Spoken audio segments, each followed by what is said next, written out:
O Senhor esteja convosco. Anúncio da Boa Nova da Salvação, escrita por João.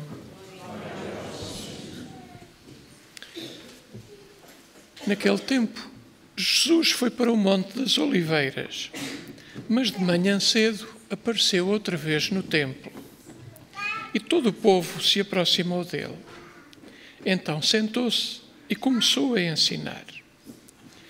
Os escribas e os fariseus apresentaram a Jesus uma mulher surpreendida em adultério.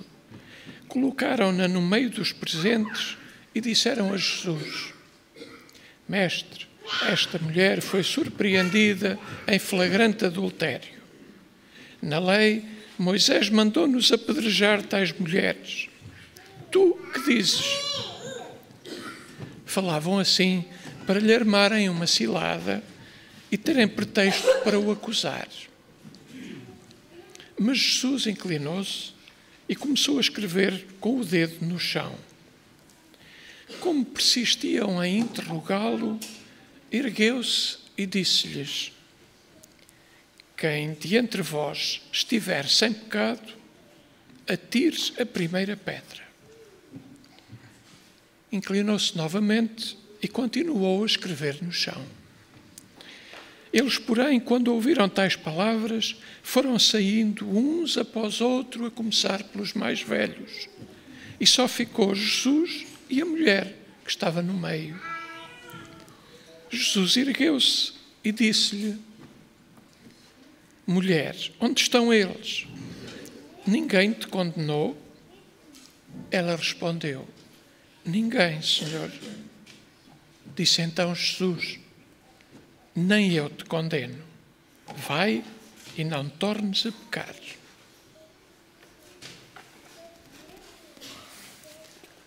Palavra da salvação.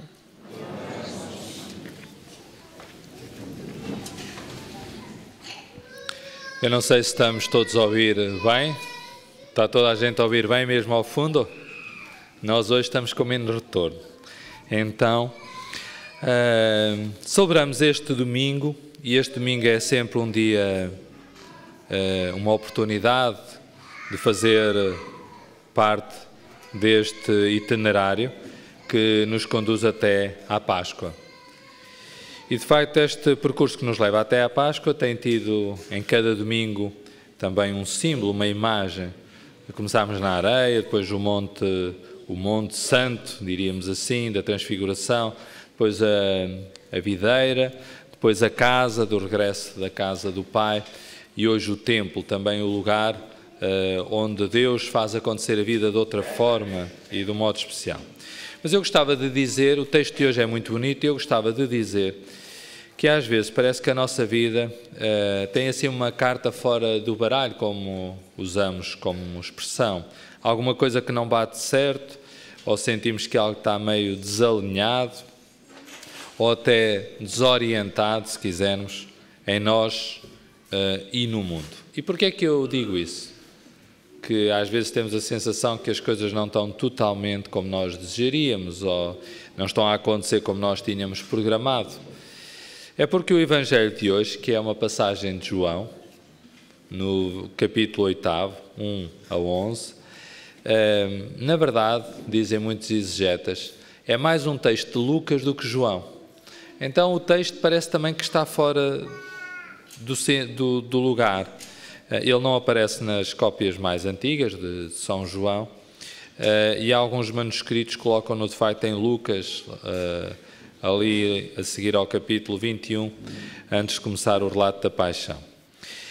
Então aqui hoje aparece-nos um texto que aparentemente está fora de lugar, mas não fora da vida. É verdade que às vezes é difícil encaixar esta lógica que Jesus hoje nos deixa nas nossas próprias lógicas, no modo como nós vivemos.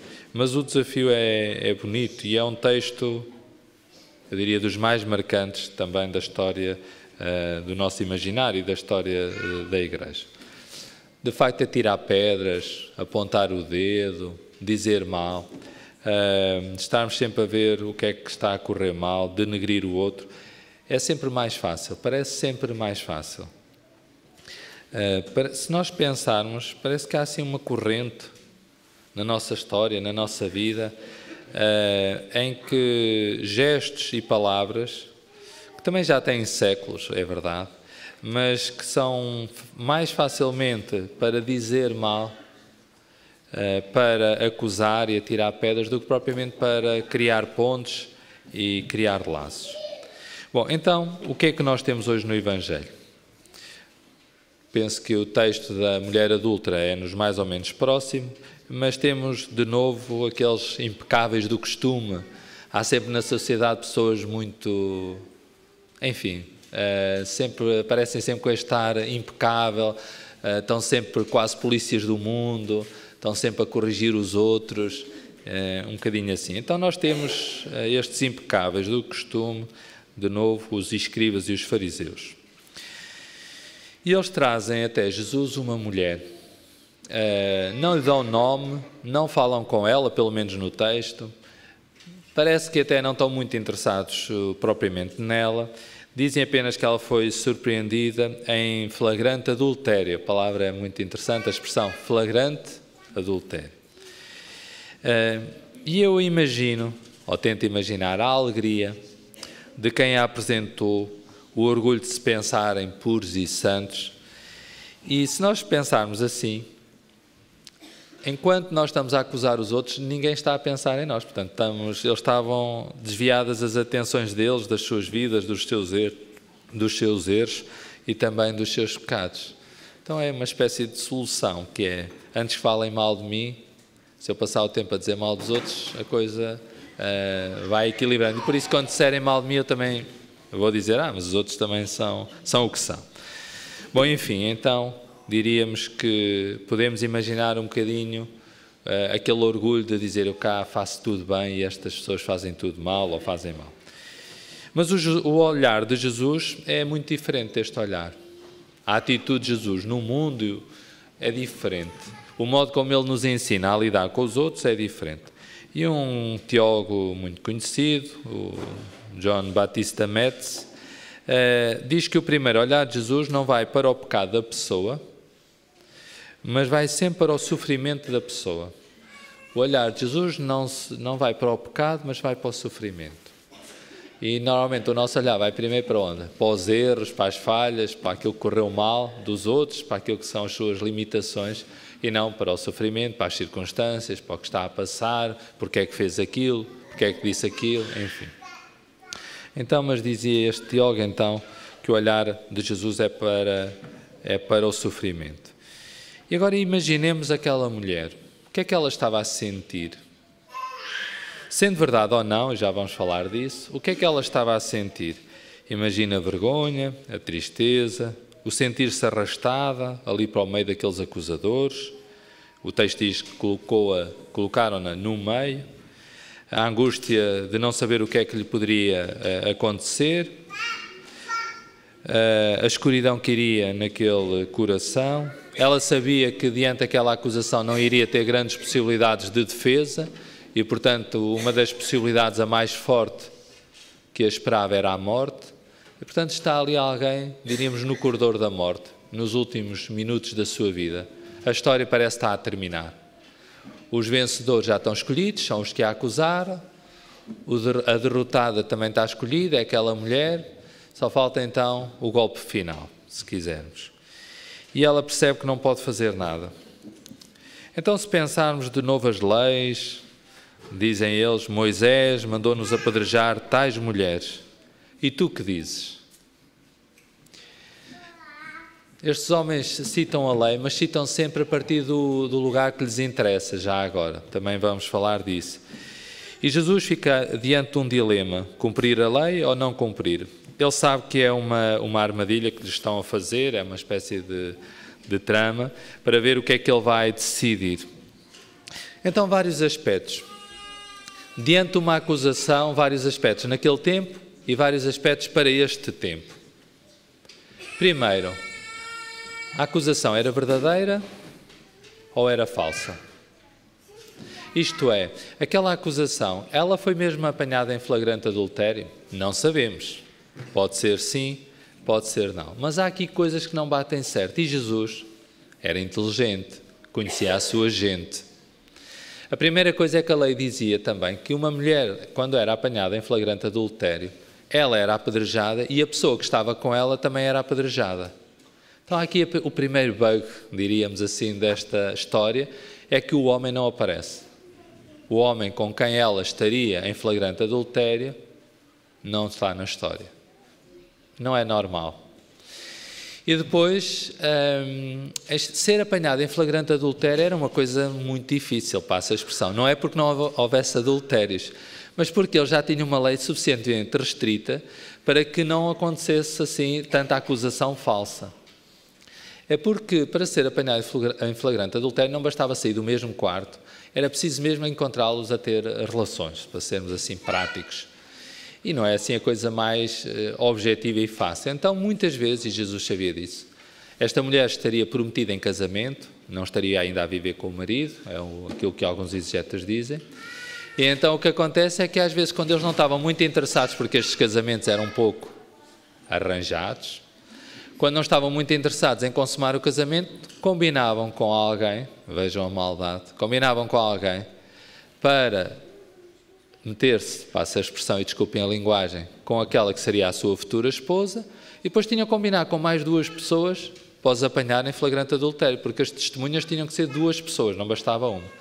Então imaginem o que está por trás de uma coisa aparentemente tão simples. Foi apanhado em flagrante adultério. E a pergunta é, foi ou não foi? Era verdade ou não era? Nós hoje recebemos imensas mensagens que não temos a certeza se são verdade se não. Com a inteligência artificial até podemos ter as pessoas a dizer coisas que nunca disseram, textos que nunca existiram. E nós seguimos, às vezes, rapidamente e emocionalmente, estamos logo a tomar partido, sim, não, é para cortar a cabeça, é para mandar pedras, lá estamos nós. Então Jesus já fez ao seu tempo, já fez uma ponderação, calma. Antes de acusarmos, é preciso ter calma. Verificarmos se de facto faz sentido essa acusação. Nem sempre é fácil, como é óbvio, mas essa era uma das questões. Então Jesus fica em silêncio. Aquele silêncio é muito bonito, porque Jesus não diz nada diante daquela acusação. Fica em silêncio, apela. Este silêncio, de algum modo, também é o silêncio suficiente e necessário para apelar à consciência, digo eu, e começa a escrever no chão. Começa a escrever no chão e podíamos dizer muitas coisas. Muitos padres da igreja disseram que Jesus esteve a escrever os pecados daqueles homens e uma série de coisas. Pronto, não sabemos nada. O que sabemos é que não sabemos o que Jesus escreveu. Mas aquele escrever no chão talvez nos recorda todo como somos pó, como somos terra, como somos todos frágeis, como temos todos pecados. De facto, não sabendo o que ele escreveu, Hermes Ronchi diz uma coisa muito bonita. Diz que o silêncio escreveu naquele chão o seguinte. O silêncio escreveu naquele chão o seguinte. Mulher, tu não és o teu pecado. Tu és as tuas mais altas possibilidades. Não és adúltera, mas és uma mulher. Frágil, mas verdadeira. Capaz de amar. Capaz de amar ainda, amar muito e por isso perdoada. É muito bonito, porque Jesus, com o seu silêncio, e depois com aquilo que vai dizer a seguir, ele escreve naquela vida e naquele coração a esperança. Dá àquele momento um futuro. O que estava previsto era ela morrer apedrejada. Ela provavelmente já nem sei quais são as orações que se fazem nessa altura, mas ela provavelmente já só pediria coisas como que não sofra muito, para morrer então que seja rápido, que não doa muito. Enfim, uma série de questões. Estava a história terminada, mas Jesus abre ali, escreve ali uma esperança e escreve ali um futuro. Depois de várias insistências, então, Jesus olha para aqueles homens que a estavam a acusar e diz: quem de vós estiver sem pecado, quem nunca pecou, seja o primeiro a atirar-lhe uma pedra. É interessante esta tradução. A que nós ouvimos não é absolutamente correta em termos do original grego, porque liga a primeira à pedra. Ou seja, quem nunca pecou, atira a primeira pedra. Mas esta tradução, seja o primeiro a atirar a pedra, liga a pedra à pessoa. Porquê? também este pormenor é importante. Porque quem é que atirava a primeira pedra? Quem era o primeiro a atirar a pedra? Eram aqueles que tinham dado com a mulher em flagrante adultério. Se fosse mentira, imaginem o peso da responsabilidade. Ele insistiu nisso. Pronto, então se viram, ele arriscou tudo. Se viram, aqueles que viram, então sejam os primeiros a tirar a pedra. Cá estaremos nós a seguir. Mas há uma outra lei que eles sabem todos, é que se for mentira e eles forem descobertos, aqueles que atiraram a primeira pedra são mortos da mesma maneira. E isto não era assim tão fácil. Portanto, o jogo virou rapidamente. Parecia que estava para um lado, parecia que quem ficava ali sem hipótese nenhuma de defesa era aquela mulher que estava ali exposta, e de repente a pressão está toda do outro lado. Foi mesmo verdade ou não foi? É que vocês sabem que se não for verdade pode-vos acontecer exatamente o mesmo do que aquilo que estava previsto para esta mulher. Então isto altera o jogo. E eu acho que essa capacidade de gênio é uma criatividade da vida que só pode vir do amor. De facto, quando nós amamos, nós somos capazes de inverter essa pressão e esse jogo. De novo o silêncio, ele diz isto, baixa os olhos, fica o silêncio, a consciência, o confronto interior, e diz o texto que eles foram saindo um a começar nos mais velhos. Talvez os que tinham mais consciência. Talvez. Isto não é dizer mal dos mais novos, mas todos nós já fomos um bocadinho mais novos. Então conclui Jesus: mulher, ninguém te condenou? Aliás, ele começa por dizer: mulher, onde estão eles? Isto é, todos os que estavam a acusar, onde é que eles estão? Ninguém te condenou? Ele diz: nem eu te condeno. Então é a primeira vez que ele dá a voz àquela mulher. Ela diz: não, Senhor, ninguém me condenou. Ninguém, Senhor. E então é a primeira vez que nós ouvimos aquela mulher a falar. Ela não teve direito à defesa, ela ia ser morta sem ninguém a escutar. E Jesus dá-lhe essa oportunidade dela ter voz. O Oscar Wilde dizia que todo o santo tem um passado e todo o pecador tem um futuro. Todo o santo tem um passado e todo o pecador tem um futuro. E é isto, Jesus deu um futuro àquela mulher. Não quer dizer que ela não tivesse errado, não sabemos, não vamos conseguir saber. Mas Jesus percebeu que havia possibilidade de futuro, havia possibilidade de continuar a amar. Bem, e a pergunta para hoje, então não será, e para aqueles homens daquela altura, não será perdão a mais? Não será demasiado fácil?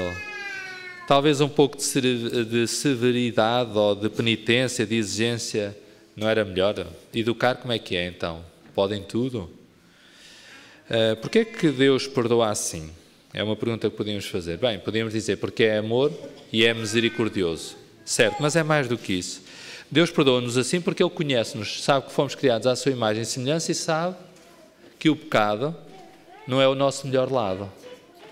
Que o pecado não nos diz inteiros. E por isso o que Ele quer não é matar o pecador. Ele quer que o pecador se converta, viva e possa amar. Não é dar cabo das pessoas que nós resolvemos, é ajudar as pessoas a dar passos, a crescer e a continuar. Nenhum de nós se pode fazer este papel de fariseu, porque todos nós temos fragilidades, pecados e limitações. Então é isso que eu peço hoje, que o Senhor nos dê esta graça do caminho, que nos dê esta graça do perdão, mas antes de mais nos sentirmos totalmente perdoados por Jesus. Não porque nós não falhemos, não erremos, mas porque Ele sabe que o nosso melhor ainda está sempre por acontecer e há gestos e palavras de amor que ainda não realizamos e por isso Ele quer acreditar nesse futuro e quer escrever em nós essa esperança. Termino com um desafio então para esta semana. Aqueles que ainda não fizeram e que achem que isso possa fazer sentido, fica o desafio do sacramento da reconciliação. Ou seja, a possibilidade, daqui até à Páscoa, nos podermos reconciliar, de podermos celebrar de facto este amor, Deus a perdoar-nos e a dar-nos futuro e a dar-nos esperança. Esta semana vamos ter pelo menos 2 ou 3 sítios, vai haver na quinta-feira uma celebração na Sé Nova, às 9 da noite, e na quarta vai haver uma no Justiça e Paz, para gente mais jovem, mas isso todos aqui são jovens praticamente, às 9h30. Por isso, há esses e tantos outros lugares que podem recorrer. Então que o Senhor nos ajude a reconciliar a vida, mas sobretudo a sentirmos assim, reconciliados e perdoados por Deus, para que o futuro e a esperança seja escrita por nós.